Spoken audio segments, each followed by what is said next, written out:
Welcome to the Holo Health Podcast, where we help you become healthy in every area of your life.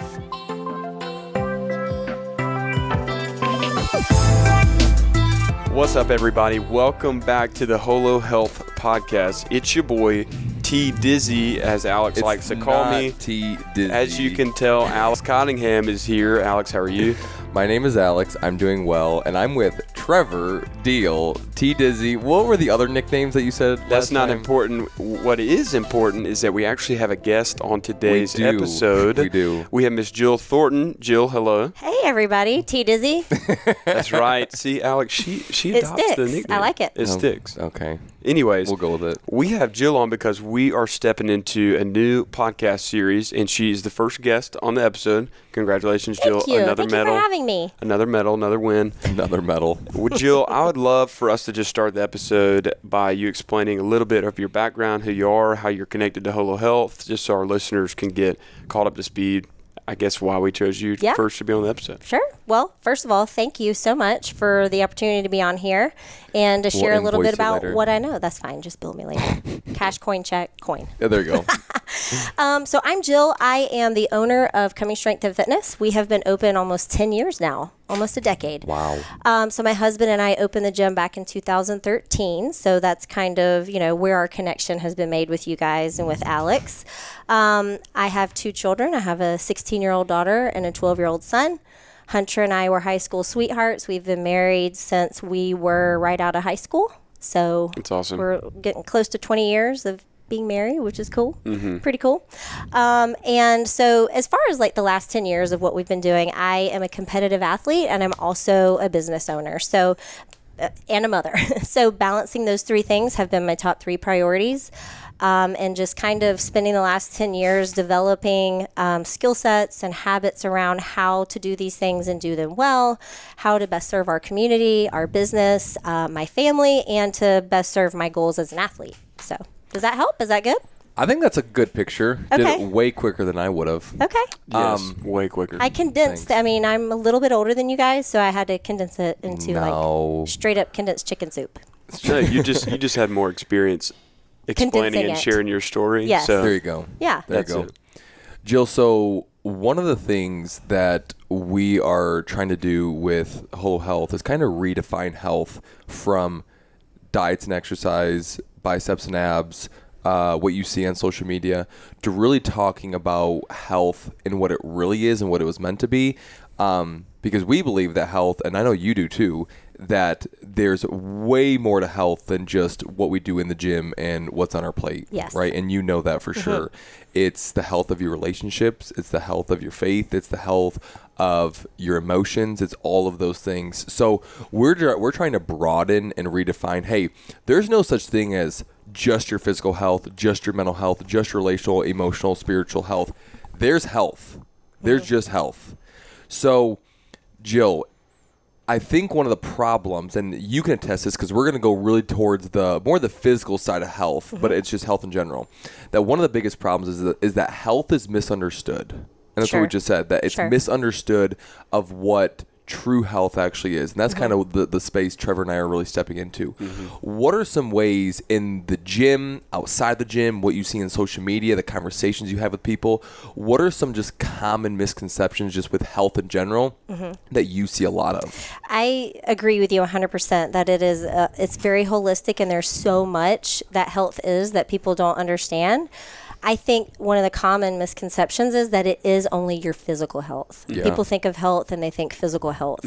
I think what you're trying to do with what you guys are doing is redefine that definition. Yeah. We're trying to help people understand that yes, your physical health is a piece of the pie, but it's not the whole thing. Right. There's your nutrition, there's your sleep, your stress, your connectedness to community, there's your faith and your relationship with Jesus. There's so much more to the puzzle than just your physical and nutrition. But I do believe that the common, idea of health is physical. Because if you type in anything on Google, like healthy habits or healthy tips or I want to get healthy, they're going to give you your 21-day detox juice cleanse or your 30-day boot camp trial or whatever, literally saying, hey, if you just work out or just eat right, then you're going to be healthy, which, yes, is true. Yes. But we're just saying it's an incomplete picture because I know very well, literally my day is that if there is not peace at home, there's not peace at the gym.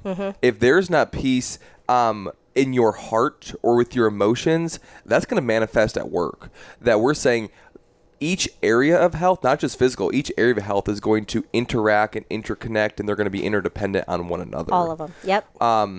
So Jill, what are some of your go-to daily habits, the pillars of health, the things that you do that have really led to the needle being moved forward over the past 10 years personally for you? Yeah, I mean, practical things. I never put like all the parameters around what I believed health was. You guys do a really good job of defining that, but I knew it was more than just my physical health. So for me, some habits that I've established to kind of help me take care of all the different components of my health are my devotional time in the morning, spending time with the Lord in prayer, going to church, serving our community, things of that nature, making sure I'm taking care of that bucket, right? So I've created some personal habits around doing that, first thing in the morning. Okay.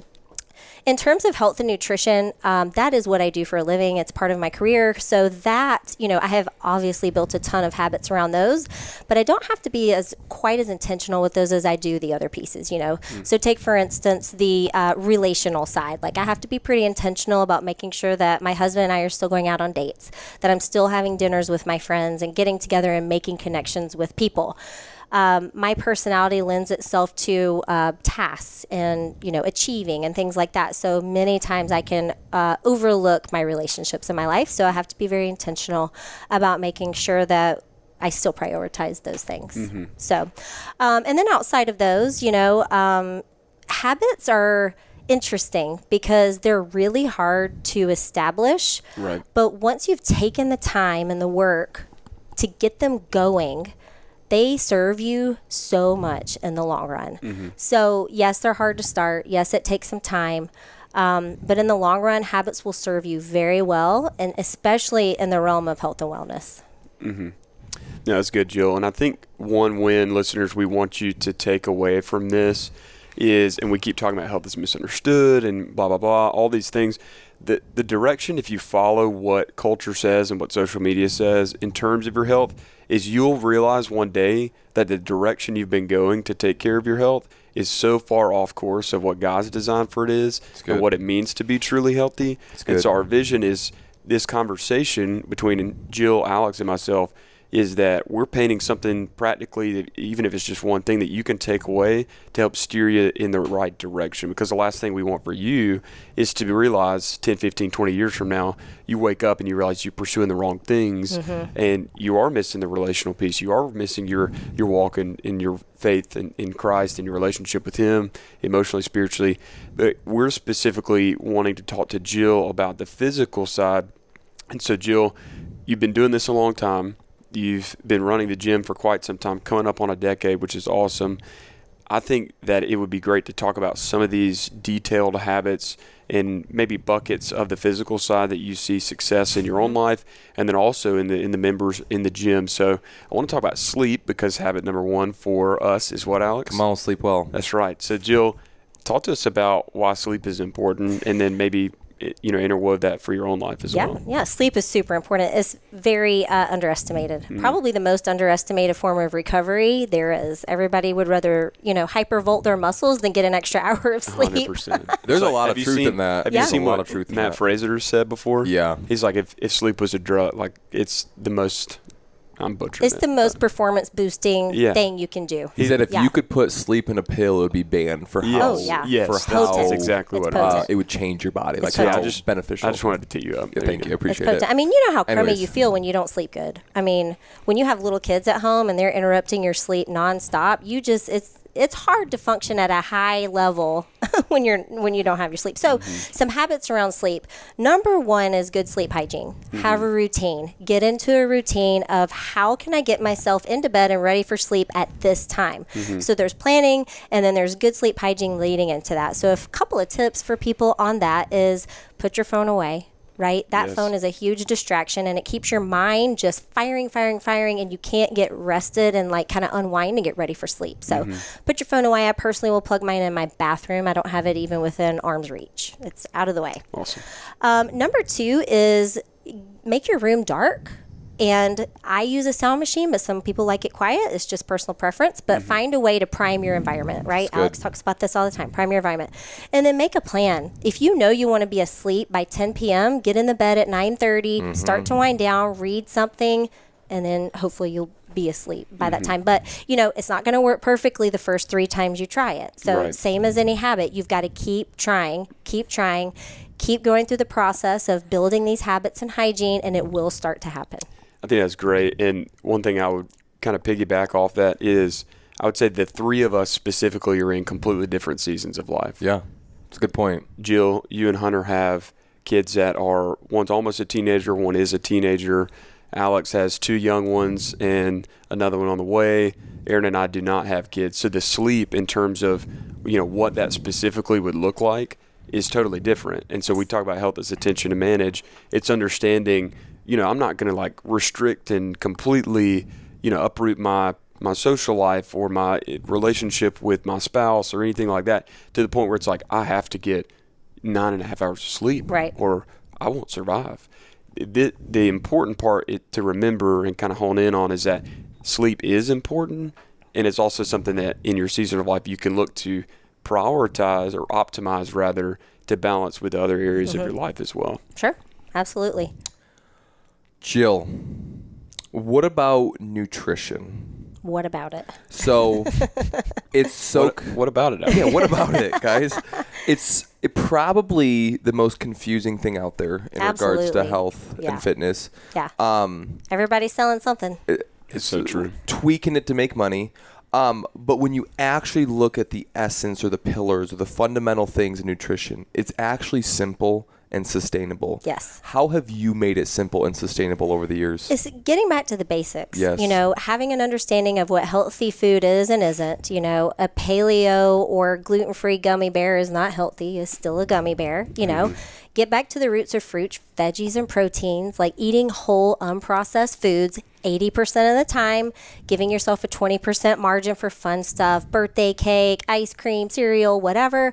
But if crumble you can cookie. crumble buffalo cookie, chicken dip. Oh, come on. Ooh, buffalo chicken dip. That is. Aaron makes tell you what. a phenomenal buffalo I'm chicken gonna have to dip. try that one day. We're gonna have to. I will bring it. hold you to it. All right. But yeah, in terms of nutrition, it's eating mostly whole, unprocessed foods, protein, fruits, and veggies on your plate every meal, and then give yourself a 20% margin. Like it really is simple, but people make it very complex. Yeah.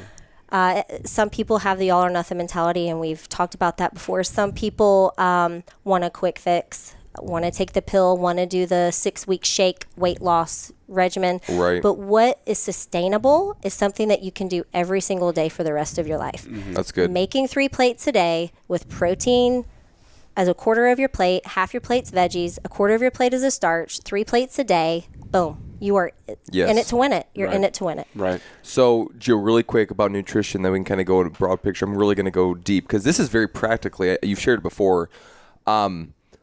What are your top 2 or 3 places you're out and about? You got to grab a quick, nutritious, quality food, fast food type of place. Where are you going? Yeah, I mean, Chick-fil-A and Chipotle are at the top of my list. They always have been. They have high quality foods.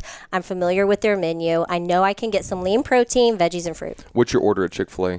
Grilled chicken sandwich. I'll eat half the bun, extra lettuce and tomato and pickle, extra veggies. Sometimes I'll do a cup of fruit. Sometimes I'll do a small fry, and sometimes I'll order extra chicken. Dang, that's good. Follow-up question is, you finish work, you're heading home, you have no food at home, but you only have 20 minutes to run to the grocery store, grab something for a nutritious meal for your family of 4. What are you grabbing? What are you making tonight? I love this question because I do it all the time. I'm stopping at the grocery store and I'm grabbing a hot rotisserie chicken. $5, guys. Feeds your whole family. Hot rotisserie chicken, you got leftovers the next day, most likely. A bag of frozen veggies. I don't have time to saute, cook, and take 20 minutes. I'm getting frozen veggies. And yes, those are just as nutritious as fresh veggies are. They get a bad rep. Frozen is fine. Canned is fine.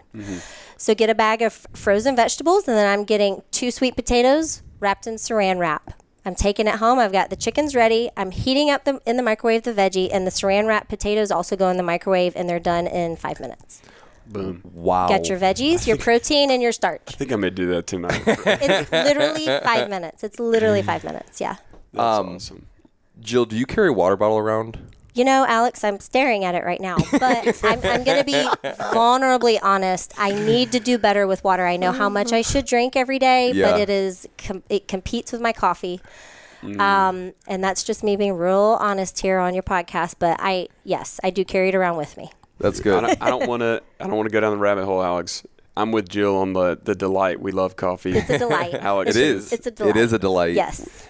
I think what she shared is Is gold. You literally could just take that out of the episode and The rotisserie chicken deal? Yes. Yeah. Specifically that. Like, that is next level. I Yeah. love the rotisserie chicken. We get that from Publix quite often. So good. $5, $6 for a know. whole chicken? Right. Man. It's unreal. can't beat it. You really Yeah. can't. I think on the nutrition piece, to kind of round that one home, is it is so confusing because there's so much noise. Yeah. And getting an understanding scientifically of what our bodies need from a macro and micronutrients piece, and it really is as simple as fresh fruits, fresh vegetables, lean meats, and trying to be consistent with that. Yes. And the hydration piece. Sleep's obviously important. That comes with nutrition. But there's just so much noise about that. And I love how you talked about sustainability, because if we think about our time, like our life here on the earth, we would want something to be sustainable, because if it's not, I don't really understand like the value in doing it for your health. And that's why our culture in a nutrition sense is the most obese culture it's ever been, also the most diet craze culture it's ever been, because there's the 6-week juice cleanse where you lose 20 pounds, and then guess what? You're going to gain 25, 30 pounds back after. Because you're going to eat again. You're not going to only drink juice. Yeah. Exactly. And so I think that's a great takeaway. Simple, sustainable, maybe something we come back to later in another episode. For sure. I think the last part of the physical side of habits, I think, Jill, we'd love for you to share about is what is the difference between movement and exercise, and why are both of these aspects of your physical health important? Yeah, so I won't get into the nerdy scientific, way that your body burns calories, but there's 4 ways. 2 of the 4 ways are exercise movement, which is what you do at the gym. And one of the other ways is your non-exercise movement. So they are different. Exercise is an intent to exercise and work out and sweat. Your non-exercise movement is what Alex is doing right now. He's rocking in his chair. He's always Called moving. out. He's always Shots moving. fired. It's blinking. It's walking up your steps. It's walking to the mailbox. It's movement outside of exercise. So there is a difference in those, and they are both very important. The really interesting part, though, is that the non-exercise movement actually plays a bigger role in burning calories than the exercise movement does. That's a little bit mind-blowing to people that believe that you can outwork a bad diet. So they go and do 3 hours of cardio thinking that they can outdo the cake they ate last night. When really, get your 60 minutes in and just make sure you're moving and standing and walking throughout your day. Right. And not sitting and being sedentary. So, Jill, how are some ways you stay moving throughout the day? Yeah, so Apple Watches and smart devices are tools, like Alex says, and I like to use mine for reminders if I've been sitting too long. I'm about to get a reminder right now to stand up. So, but I also give myself like a minimum target of steps to get every day for me, and it's going to be different for everyone. My career, I do move around a lot with coaching and stuff, but 8,000 steps a day is a minimum. Like, I would ideally get 10, but 8,000 steps is a minimum. If it's 8 o'clock at night and I haven't hit it, I'm walking outside or on my treadmill or something like that. When I'm watching TV, I'm usually in the floor stretching and moving and doing something like that. So it's just an awareness, really, Yes. of how much you are or are not moving. If you can figure out how much you're sitting throughout your day and ways to kind of stand instead, get a standing desk, get up and, walk to the kitchen every 30 minutes or something, just move more. That's it. It's not exercise. You don't need to sweat. You don't need to get your heart rate up. It's just moving your body more often. Well, you're a big fan of the walking meetings, walking emails, Except walk for and with talk. Except with me when we walked 5 miles during an I was hour-long like, meeting. I think I sweat during that walk. We're like, You probably do. The heart rate's actually up. You're now exercising. Yep. I think what you said is gold. The difference between movement and exercise is that people just kind of put them together and they think, like you said, Jill, the 60 minutes of exercise or maybe even 30 minutes, whatever their exercise is enough. it's enough for its specific purpose. And the specific purpose of exercise is to increase your capacity to tackle life's demands. It's to be resilient, to fight metabolic disease. Yes. It's so that you aren't in the nursing home at 65, It's right? absolutely That's necessary. exercise, and it's purpose. It's purposeful for everyone. Movement now, that is the other 1,380 minutes of the day outside of the 60 you spend in the gym that is going to help with longevity, that's going to help with your metabolism, that's going to help with the efficiency in your tissues and your digestion and your mental clarity, because your body's on. It's not staying stiff and still, but you're allowing the body to do what it was designed to do. Yes. They're both incredible, and they're both the way God designed. But like you said, many people think, if I want to lose weight, because that's what all health is, I just need to exercise. Where actually, if you want to burn calories, it actually is going to be involved in your movement and your steps more than your exercise, even though they're both paired together. But that's just the reality that no one's talking about. Exercise, exercise, exercise. Do these secret bicep curls or running program. No. What if you just got up off your butt after work and just walked for 60 minutes or played pickleball or did whatever? Walking you know? is super Underrated. Super underrated. I love it. I mean, I probably try to walk 30 minutes, take a break from work, and walk 30 minutes a day. That's a good habit. Yeah, and it just not only is it great for your activity outside of exercise, but just the mental clarity. I try to do it in the sun because Being vitamin outside. D is essential. I'm trying to be like as tan as I possibly can be for my entire life. But Oh, can I add one thing to this really quick Yeah. that I was actually thinking Him being about? tan? not the tan You're part. tan. That's No, a just different follow- episode. Because I actually was walking this morning, my dogs, before all my family was up, because I just needed to get out because I just woke up super tight. And I was like, I need to move, but I need to clear my head. And I was thinking about why that activity was so beneficial to me. And maybe you guys already know this, but it just kind of like hit me. And I was like, okay, the reason why something like that of what I did was so beneficial is because it combined many keystone habits that when done singularly are very beneficial, but when you combine them, I mean, they literally fill my cup. So for example, I was walking my dogs with no inputs, but I was praying while I was walking. So there was no music, no podcast, and it was by myself. I was walking the dogs and I was praying. And what happens was my body was aligned with God's design because I was moving. My mind was aligned with God's design because I was setting it on the truth and I was filling it with the Spirit. But then my soul was aligned because I was surrendering control. I was praying and I was connected to that my purpose with Jesus. So I literally was in one 30-minute span of just doing that. I had the body piece, I had the mind piece, and I had the soul piece. And I realized this is where my cup is filled. This is where I feel the abundant life that we talk about in John 10:10. Right. Not the I'm running on empty, I'm overwhelmed, tired, confused, angry, frustrated, like the most of the world is. So when you go back to habits, finding those, maybe I'm just going to coin it habit combinations, or because it's not habit stacking. Habit stacking is when you do one habit that leads to another. This is the combination of the habits at the same time. For example, a CrossFit group workout doing CrossFit with your friends is a combination of habits. Yeah. It's moving well and it's cultivating community at the same time, which is why it's so life-giving or filling your cup behaviors. So that's what I was saying. Hey, find the value, or find those things that really combine some of those habits, because you're going to get the best bang for your buck. Sure. Whether it's walking and praying, or maybe it's walking and talking with your mom and get cultivating community and walking, or it's doing movement with friends. Whatever way you can combine them, the better. Habit combos. Habit combos. There Not we go. to be, put up against an actual combo. 'Cause those are also very good. From the gas station. Pepperoni. That's hilarious. That's awesome. Did you have anything to add there? I think maybe what I would share, Alex, I like what you said. What I feel like the Lord's bringing to my mind was like we're slowing down enough to be able to get to the place where we can do those things. And those things are natural. It's not like I'm trying to overload myself and then I'm doing something that is good and walking and like overloading it with other things that are overwhelming me and things like that too. So that's something I kind of took away from what you shared. I heard this earlier, and I loved it. And the pastor said, do you know why God whispers to you? Many times, like, hey, did you hear the whisper of God? Or like he whispers to you. It's like, I have no scripture to back it up. But he's like, I believe that God whispers to you because he wants to be near to you.